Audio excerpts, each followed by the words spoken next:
what I want to do is I now want to go into the details of this well.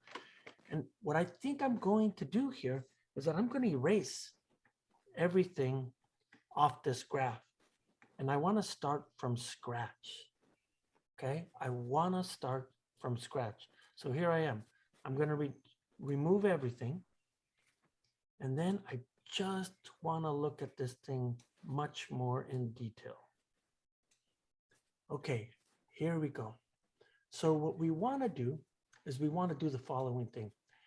When I analyze this curve, what you're seeing me do here is that I essentially have to guide you as to sort of like the flow of this thing. So that's the important piece. It's the flow that's most important. And so what we'll do here is that I want to be as organized as I can here.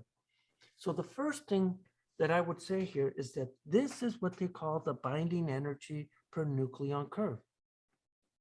And this is really, so this curve is about potential wells. It may not look to you like that, but it's literally these guys up here. This is literally this curve. And so what I want to do here is that I want to make some remarks about that and start looking at the details.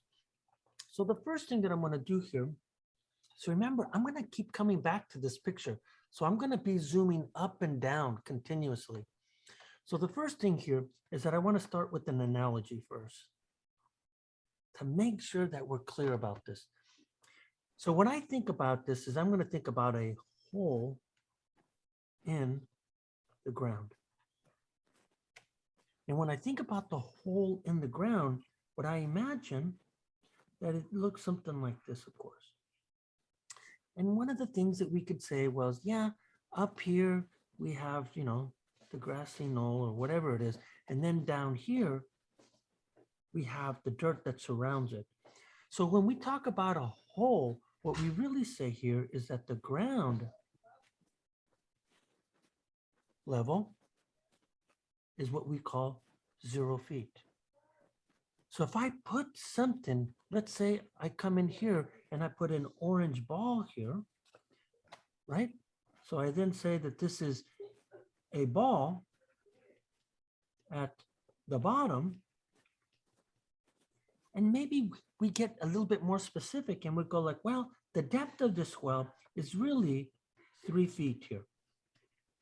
But because it's below the ground, what we do here is that we put a minus sign.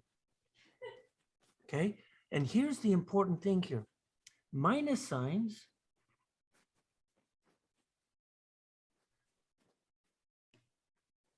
tell us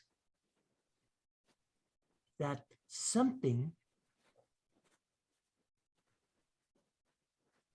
is bound. And another word for bound is trapped.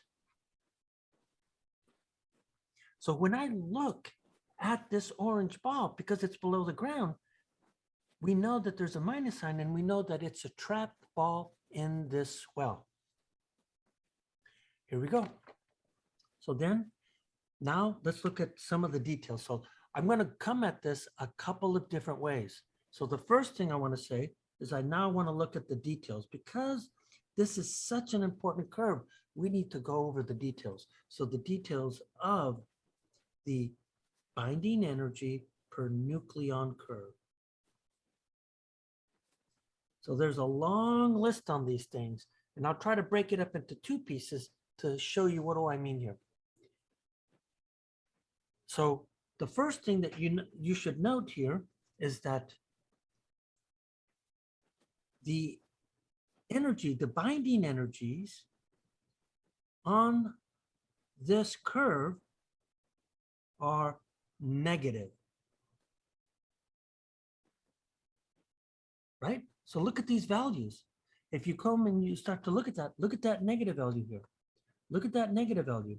These are negative values. So you know that these are the potentials that are going down.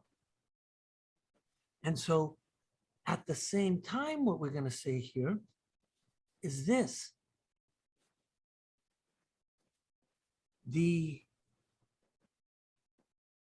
ground level has binding energy equal to 0. So let's go draw that picture here. So if I look at the ground level is right here at 0. So if I come over here and I look at the very top of the line, this line right here represents a binding energy of equal to 0 here. So now what does this mean here? What this means here is that we have the following thing, is that when I look at, how do I say this? When I start to, what does it mean to be binding energy of 0 here? So then here we go. Hydrogen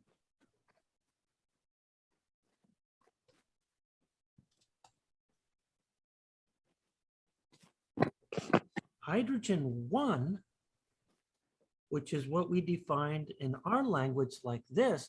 Note that they write the 1 on the other side, but I'm going to keep to the atomic spectrum. Hydrogen 1 only has 1 proton in the nucleus. And because of this, that means that there is no nuclear binding.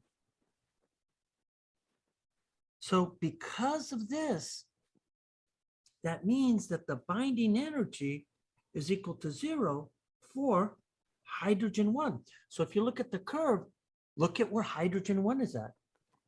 So if you look at the details of this thing, you could see that hydrogen 1 is right there. So this guy right here is hydrogen 1, and that binding energy is 0. So now to try to make our numbers a little bit more clear, I'm going to say that the binding energy of hydrogen 1 is 0. And that's because there's no neutrons here. So then to try to get a sense of what these pictures mean here, I want to go in and I want to look at a couple of nuclei, just to give you a sense of where we're at. So here we go. I just got to find my mouse. So then what I'm going to do here is that I want to look at 3 nuclei.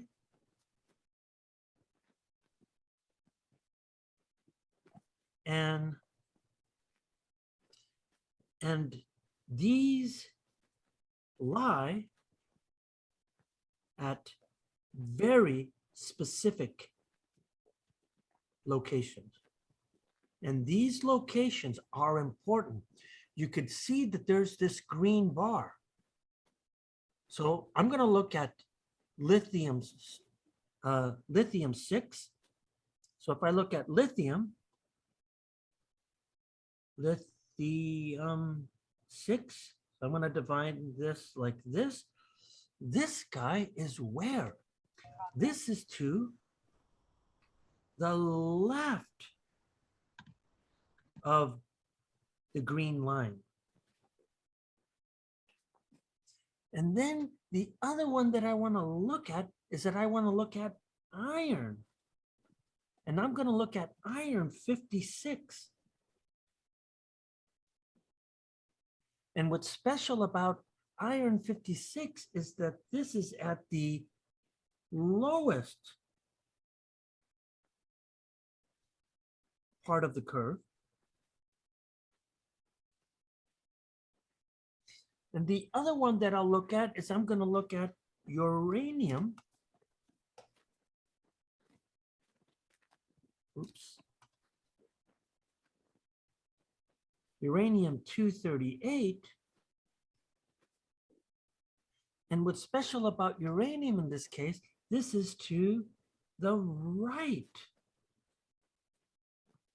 of the green line. So I tried to choose these carefully.